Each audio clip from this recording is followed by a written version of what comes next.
This is The Creatives. My name is Herb White. I'm editor in chief at the Charlotte Post. And with me today is Carol Baldwin of Charlotte. She is an author and she has a new book out called Half Truths that I think will be an interesting read as it relates to historic eras in Charlotte and the United States, as it relates to race and culture. And rather than me prattling on, welcome to the podcast, Carol. Thank you, Herb. Thanks for having me. And give us some background about Half Truths. It's for young adults. Right?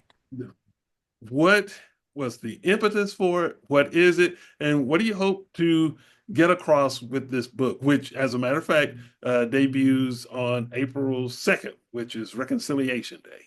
Right. Right. Uh, okay, so which question you want me to answer first? You just gave me a bunch. Okay, so what is Half Truths? What sparked the idea? Okay. When I think of a half truth, I think of a sort of a white lie, something that somebody says, which isn't totally true, but they don't really want to be caught in it. So that's one definition of it. Another definition is I think about it a lot in terms of a whole out lie or a misbelief. So in my book Half Truths, the main character, Kate Dinsmore, discovers some lies that have been told in her family about her family's ancestry. And it's something that she uncovers with the other main character, who is a black girl, Lillian Bridges. And they discover, so this is a spoiler alert, they discover that they're second cousins. And none of that has ever been talked about in the family. So it's a secret, a family secret that obviously some people know about, but has not been communicated to that next generation. So the story, it's important for everybody who's listening to this knows that the story takes place in Charlotte in 1950. And when I started thinking about this story, I didn't have it all that worked out in my mind at all. I am I was relatively new to Charlotte. I've been here now 40 years, so I was about here maybe 20 years, so that's not really new, but I was curious about what Charlotte was like before civil rights. And so I thought that that's what I would write about. And it is a book that takes place before civil rights, but it's also a story about a girl who wants to be a journalist. And in 1950, that wasn't um, an occupation that was too open to women. So, but that's also part of the book too.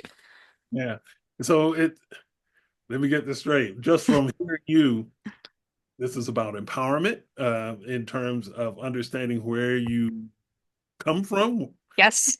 people are, um, journalism in a roundabout way, Yes, yes, definitely. and the power of family/community, because these two characters are family and don't know it, and they come from backgrounds where the adults are like, shh, you don't talk. Right. Exactly. Exactly. Now, Lillian, she's very light skinned, so she knows that she has white ancestry. She knows that, but she didn't know who that white ancestor was. Yeah. And it's a book for young adults. Why that particular, as opposed That's to the more mature group out there who could really use it? Well, I'm hoping to be a crossover to that market, actually. So at this point, I've had more adults who read it because they've been my beta readers. So it's just cracking into the teen market. But the reason it's for teens is because I always wanted to write a book for teens and for young people. And this was the book that, or the story, I should say. This is the story that came to me. So I'm really hoping for readers at both levels, teens and adults particularly I think older adults who remember the 50s or have had family and so they've heard stories about it. I was talking to a Black woman today at the Y about the book, and she was resonating with it because of the stories her mother had told her about what her mother had experienced in Virginia. Mhm. And you look, when people think about Charlotte, they think about the modern day Charlotte, where Right, got all this glass and steel and almost 1 million people living here. And it's a right, global city now where people have moved here from everywhere on the planet.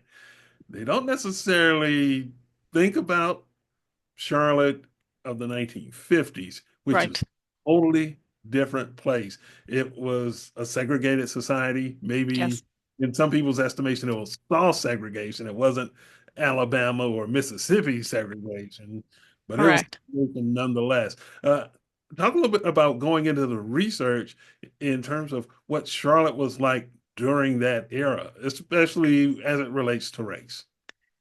Well, one of the main ways that I researched, I had a stack of books on my desk here, and I could show you all some of those books. So I read a bunch of books and books about Charlotte, books about the South, but one of my main sources of information were people I talked to. So I talked to more than 100 people who either lived in Charlotte at that time or again, were just a generation away from it away. And so, one of the phrases that they said a lot was, that's the way it was. Both whites and blacks said the same thing. That's the way it was. And which is a sad statement to say. Um, I wanted to tell you about Vermel Eli. I assumed that you were going to ask me about her. So she was one of my experts who's now in her early 90s. And she was a graduate from Second Ward High School in 1939. And she, would tell me stories about going into downtown Charlotte and what it was like for her as a young black girl, and who, there were some black girls that were lighter skinned and what they might have been able to do and others couldn't do. Um, she never experienced this herself, but she told me the story about trying on hats and how black women couldn't try on hats and that they would have to I can't remember exactly now. I mean, put a cloth on their head or something like that, or they weren't allowed to try on hats, you know. And some of the stores did have different doors for black people to go through and white people to go through, or different, it's the color, it's the water fountains, it's the black water fountain, the colored water fountain. I mean, we are far away from that. Thankfully, we are far away from that, but prejudice obviously still exists. And, that's one of the things that I want to communicate. You asked me, what is it that I want to communicate? Is how prejudice and gets passed from one generation to another.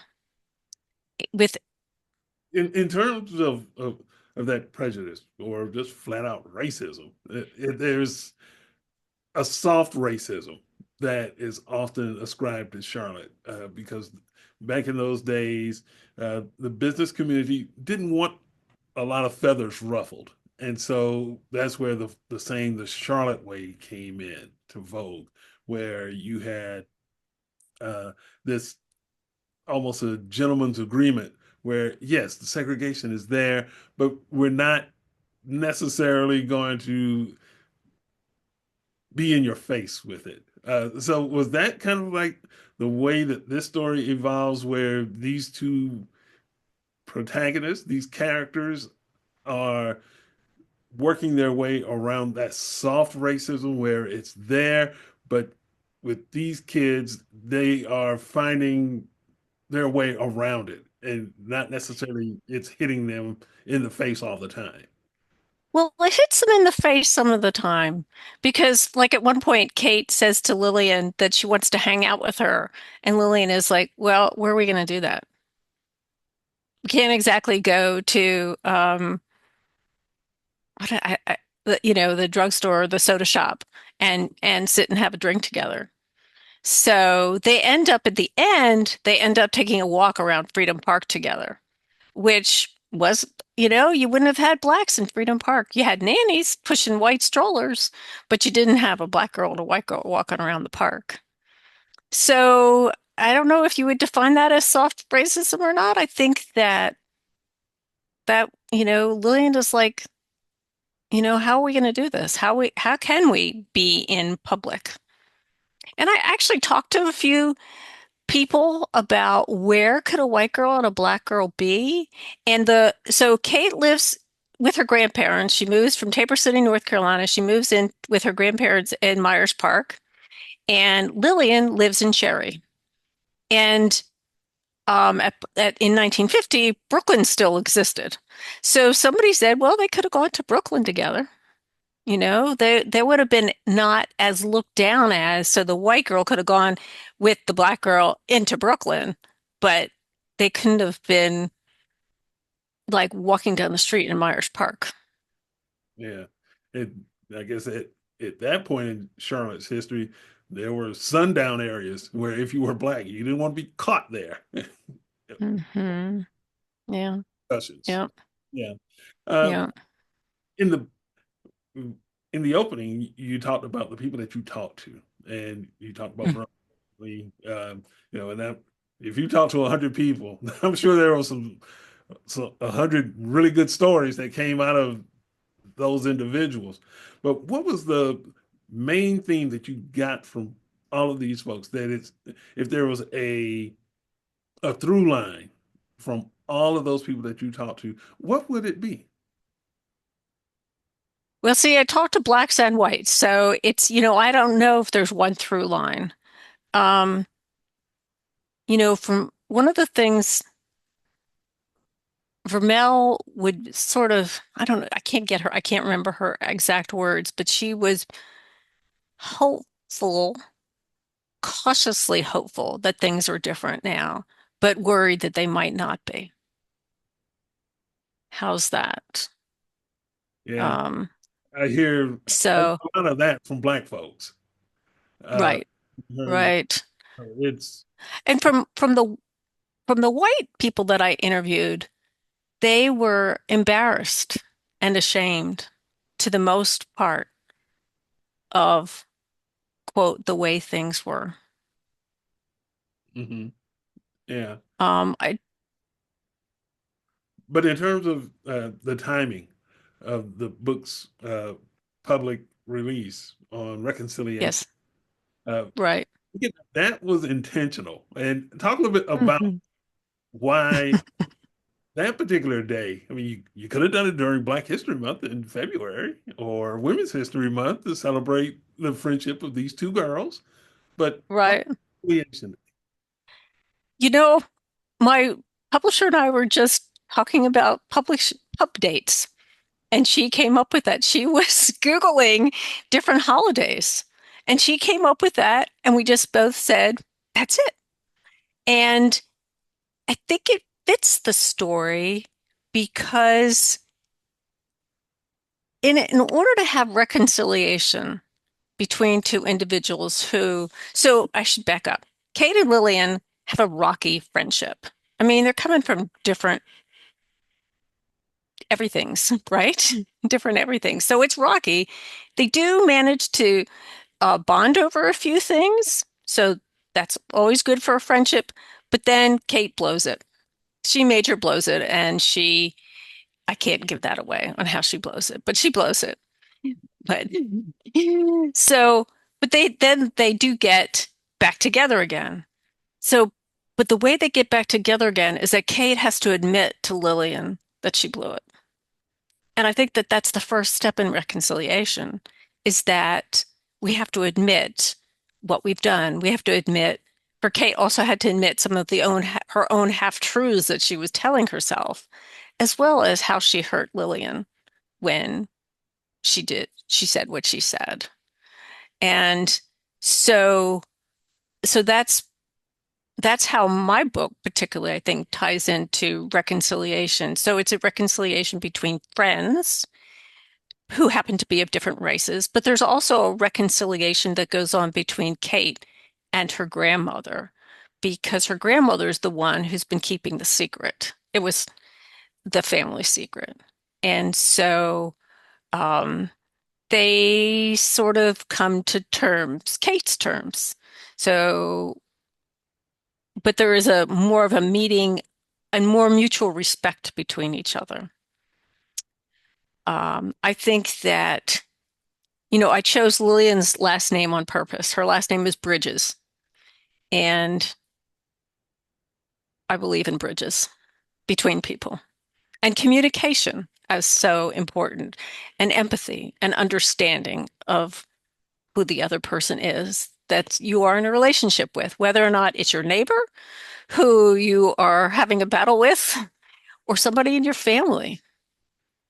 I just think that communication is so key in building relationships and getting back together again. That's a great way of looking at it. When you and the thing that still strikes me even further with this is a story that's centered on women and girls. You talk about the grandma, you talk about these two friends who are in and out with each other for various and sundry reasons. Uh, is that something where, and I know in 2025 America, there's a lot of division. And in order to build relationships and friendships, we have to do it on a face-to-face level. But talk a little bit about the relationships between these women. And I haven't heard you mention a man yet, but I take it that this book is predominantly geared with these two characters and the grandmom thrown in. But talk a little bit about that in terms of the relationship between women. Oh, that's a great question. I think within a family that women are often a backbone of the family. And they're the ones who pass along traditions. I mean, certainly, I'm not dissing men at all. Not at all. And there are men. Kate's father's in there, her brother's in there, her grandfather, both grandfathers are in there. So there are men. But yeah, it is primarily a women's story. Um, but now I've forgotten. Say again your question. I'm sorry. I'm Oh, like on. knowing that relationship between women and girls in this. Okay. Okay. Well, I think the relationship between a daughter and her mother is really important. And we have several mothers and several grandmothers in here. And again, I keep going back to passing on family traditions, family secrets, family. This is the way we are as a family. This is what we're going to do as a family. This is who we are as a family. But sometimes that can get out of kilter, like in Kate's family, So her grandmother ends up with her grandfather. So this is the paternal side, this is her father's side. He is allowing it to go on. He doesn't say, oh, we need to bring this out in the open. He is part of that. He's enabling that too. So I'm not sure that that answers that question. I do think, I mean, men and women are different. We know I believe that men and women are different, and women tend to relate more emotionally. And I really tried to get to an emotional level in this book too. Yeah. Uh, in terms of you being an author, this sounds like it's going to be a really great book to read. And you also are having a book launch on the 5th of April as well. Talk Right, at Park Road Books. Yeah, talk a Right. little bit about that and uh, what that would look like as well. I take it you're going to sign, you're going to sign your autograph and you're going to sell books, hopefully lots of them. But talk a little bit about that part of it as well. Well, I really see it as a celebration. I've been working on this book for 18 years. So this is like, there's a lot of people who have been a part of that journey who I'm really hoping can come. My, and celebrate this with me. So my family is coming in from out of town. My husband's great uncle, my husband's uncle, not his great, his uncle who is in his early 90s, who kept on telling me over and over again, don't give up, Carol, keep on going. He's going to be there in the front row. I hope Vermella's going to be there in the front row. So some of the people who have been a part of this journey, my mentor, Joyce Hostetter, who writes historical fiction that also takes place in North Carolina, who was just a tremendous help to me in the drafts and the drafts and the drafts. She read so many drafts of my book. So it's really a time of celebration and also for me to thank people who have been a part of it. We'll eat a little bit of Southern food. We'll have a few giveaways. Just a happy time. I'll read the first chapter of the book. But the other event that is also open to the public is on April 2nd, which is the one at South Boulevard Library. And that's sponsored by the Levine Museum of the New South. And that is going to be a panel of authors, not just me. And we're going to be talking about reconciliation through story. So, three other Charlotte authors who also use their books, or there's reconciliation within their books. So, we're going to be, Natisha Lance is going to be Natisha Lance is going to be our moderator. And I think it'll be a great hour and a half time of talking about books and reconciliation. I'm impressed over the 18-year trip to get from idea to actual book. Uh, that's an awful long time. Was it? It is a long. uh, Talk to me about getting from idea to actually published, because that sounds like a book could be written about that. Well, I have blogged about it. So if anybody wants to see it, it's on my blog. I did keep sort of a journal of that journey. Um, I knew I was a writer. I had written nonfiction, but I really had never tried fiction. So part of it was researching my story. So Joyce was like, got to research locally, and then you got to research like what's going on in the world. So the Korean War was, had just started, the Korean conflict. So I had to think about all that was going on in the world and what was going on in Charlotte, as well as learn how to write a novel. I didn't know how to write a novel. So I went to a lot of writing conferences and I read a lot of craft books and I wrote a lot of crummy drafts too. Um, but I was passionate about the nutshell of the idea, the kernel of the idea that a white girl and a black girl have an unlikely friendship, but they come through it and they're stronger at the end. And I just love the story and that and the Lord kept me going. And but it was, I don't want it all sound blasé. It was very hard. And I was been most blessed by finding a publisher because finding a publisher is really difficult. And I'm with the Society of Children Books Writers and Illustrators, so I know a lot about publishing for kids. I've educated myself and I submitted it to agents. I submitted it to some of the big publishing houses, or there's not too many publishing houses now that are open to unagented authors. So a friend of mine told me about Monarch Press and how they were clean reads, and this was a clean reads book, and that's something that's near and dear to my heart. And about a year and a half ago, I queried Jen Lowry, my publisher, and she got back to me in a couple hours that she thought it was a stellar query and could she see the whole manuscript? And I was just like blown away by that because that just doesn't happen in the industry. So I'd have to say that I worked hard at it and the Lord opened doors for me. That, it's, what can I say? It's all But good. I am thankful. I'm very thankful.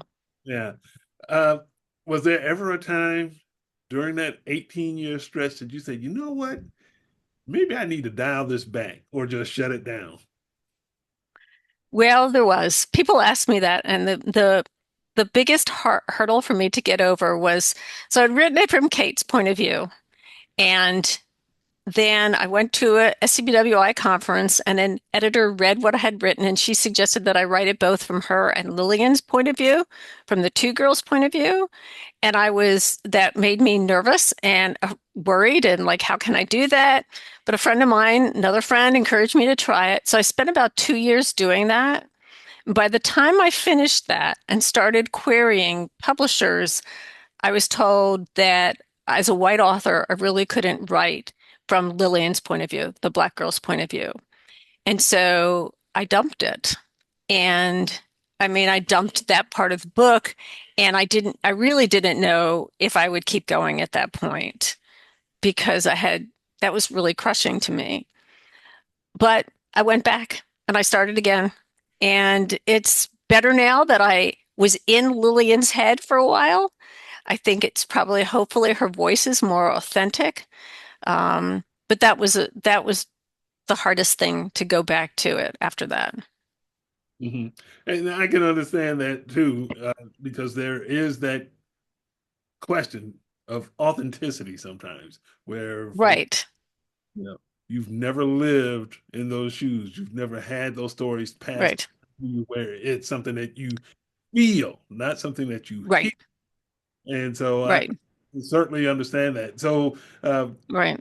what was the tipping point that helped you understand that, hey, it's okay for me to tell the story in this way? Was it somebody who encouraged you, or just something that you felt, or what? I think I really just thought I had put too much effort into it to let it die. It was too much a part of me. I mean, it's really, this, so here's the book and the piece of paper sticking out. And it's been a part of me, such a big part of me for 18 years. I mean, I didn't, authors often write about what they know, but I didn't realize how much Kate reflected me until I finished it. Like, or just until a couple of years ago, I realized, oh, there's a lot in here that's about me too. But I'm not about to say which parts of it are about me, but I just really think I couldn't let go of it. Yeah. And so, in a way, it's autobiographical. I'd say it's autobiographical. That's too strong. I mean, I never lived on a tobacco farm, and she starts out on a tobacco farm in Tabor City, North Carolina. So I can't say that. It's more some of her of who she is and the way she is, Okay. I think. Like, so my best friend who knows me really well, she read it and she saw Carol in it because she knows me so well. So, the personality or attitude comes out. Yeah, yes, yeah. Okay. I get it. I get it. Well, it sounds Okay, like it's okay. been great reading, and I I hope so. I appreciate you taking the time to talk to me. And so, the name of the book again is Half Truths. It debuts on April 2nd, April 2nd. Reconciliation Day. Um, Great story about Charlotte and a certain part of the South in the 1950s. Um, Tell us where we can order it, or just go scoop it up at a bookstore or whatever. Well, it just went up on Amazon, I think today. So you can order it on Amazon and Barnes and Noble and also at Park Road Books, because that's where the book launch is. So you can order through them too. Fabulous. So Fabulous. So there you go.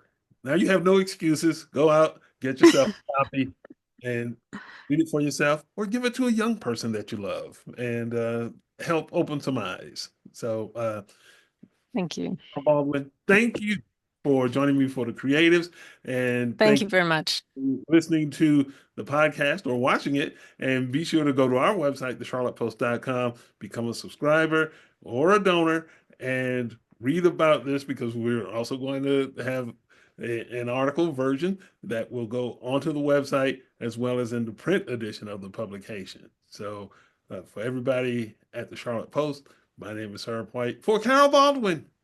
Thanks for Thank watching. you very much. Thanks for having me.